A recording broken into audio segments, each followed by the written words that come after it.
Hi guys, I wanted to take a minute to talk about our favorite subject, politics.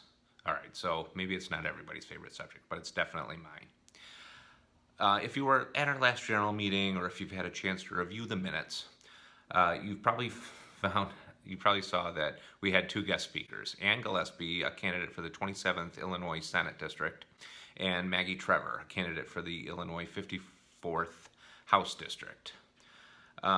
And in the meeting, our local voted to endorse both of these candidates, a first for our local union and an endorsement.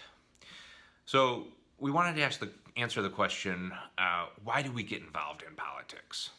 Well, politics and our benefits go hand in hand. Most of our benefits have some kind of foundation in politics. They're either part of state statute or at any level, they're decisions that are made by people who are elected or by people who were appointed by somebody that was elected.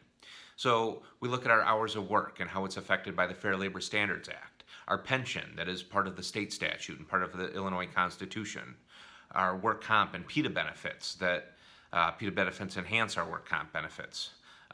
Again, part of state statute, or PSEBA, which increases our health care in the case of a catastrophic injury. Again, a part of state statute.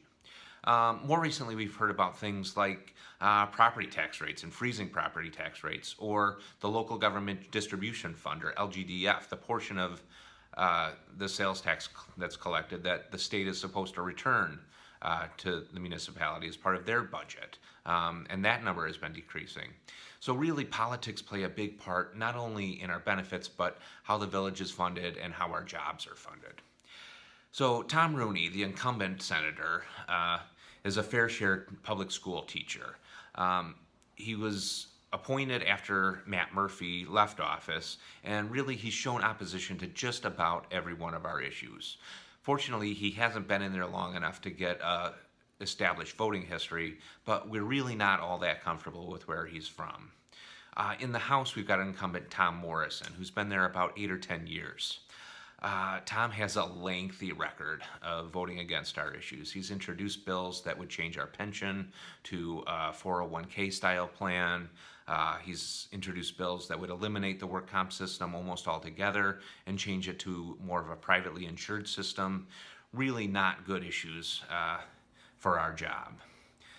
So that's why we decided to endorse Maggie and Ann for these offices. But we also understand that our members have a variety of issues that are important to them. Maybe it's gun rights, maybe it's tax rates, maybe it's abortion. It could be anything. We like to refer to these issues as your baskets of issues. Not every one candidate is going to agree with you on all your issues. So when you're looking at candidates, you probably evaluate them by issues that are most important to you. But have you ever thought about your working conditions and how those are affected in Springfield or in Washington?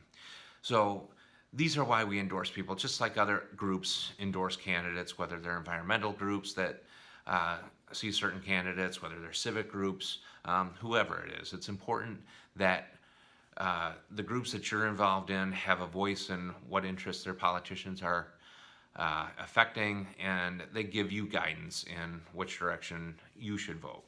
So not all of you are going to get to vote for Maggie Trevor or Ann Gillespie, but if you live in their district and you have questions about what their stance is, feel free to contact me or any one of the executive boards, and we'd be happy to discuss their issues. But the AFFI also publishes a list of endorsements throughout the state in just about every district of endorsed candidates. There's some districts that they don't give an endorsement, but we'd be happy to share that information with you as we approach the fall elections.